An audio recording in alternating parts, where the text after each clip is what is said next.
Donc j'ai dit que chaque fois qu'un enfant de Dieu, né de nouveau, est soudainement oppressé, harcelé, alors qu'il n'avait pas connu ça auparavant, il n'avait pas été harcelé, oppressé, secoué de la sorte auparavant, chaque fois que cela se produit, ça veut dire que consciemment ou inconsciemment, il y a eu une porte qui a été ouverte à un esprit qui rôdait.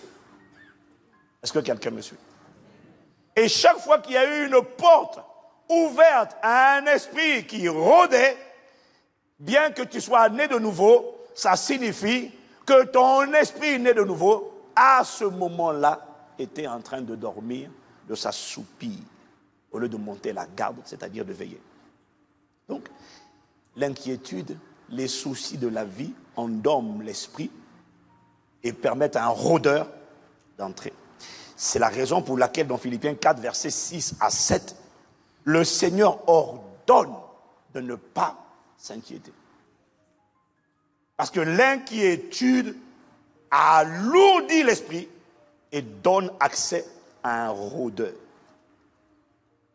Voilà pourquoi il dit, ne vous inquiétez de rien. De rien. Mais en toute chose, faites connaître vos besoins à Dieu par des prières et des supplications. Mais pas seulement des prières et des supplications. Dites aussi merci. Des actions de grâce. Le résultat de cela, ça sera que la paix de Dieu, le shalom de Dieu, le repos de Dieu, qui surpasse toute intelligence, qui ne dépend pas de l'exaucement à votre souci, qui ne dépend pas de la solution, qui ne dépend pas du fait que vos problèmes ont été solutionnés. La paix de Dieu ne dépend pas de ce qu'on a eu la solution. Non. La paix de Dieu n'a rien à voir avec la réponse, l'exaucement. La paix de Dieu, c'est la paix de Dieu. Exaucement ou pas d'exaucement, on peut connaître la paix, le repos maintenant. La paix de Dieu n'est donc pas la disparition des soucis. La paix de Dieu, c'est la quiétude de Dieu à l'intérieur de toi. Et Dieu n'est pas stressé, il n'est pas angoissé, il n'est pas paniqué, il est détendu. Il connaît la fin avant le commencement. Il voit les réalités spirituelles et pas les réalités physiques. Je n'ai pas entendu amen.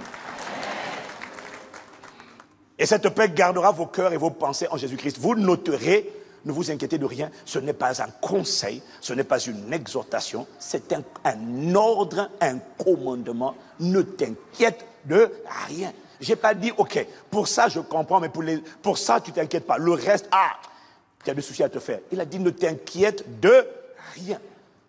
Pourquoi? Parce que l'inquiétude d'abord ne traite pas le problème. L'inquiétude amplifie le problème. Ça l'amplifie où? Dans ton cœur.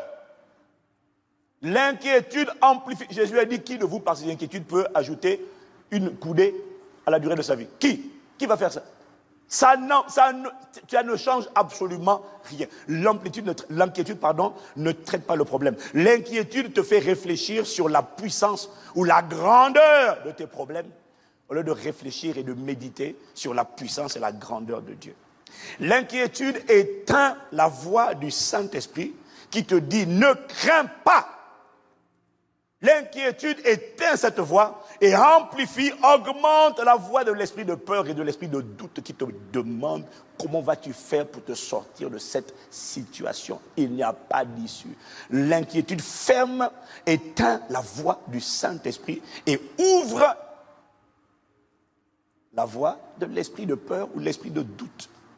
L'inquiétude est un péché dangereux qui te pousse à l'incrédulité. Parce que l'inquiétude révèle que tu doutes de la capacité de Dieu à pouvoir, à t'assister, à te protéger, à te secourir, à te faire grâce.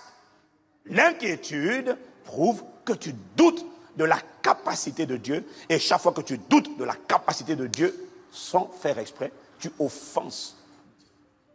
Parce que Dieu, tout ce qu'il dit, c'est « fais-moi confiance ».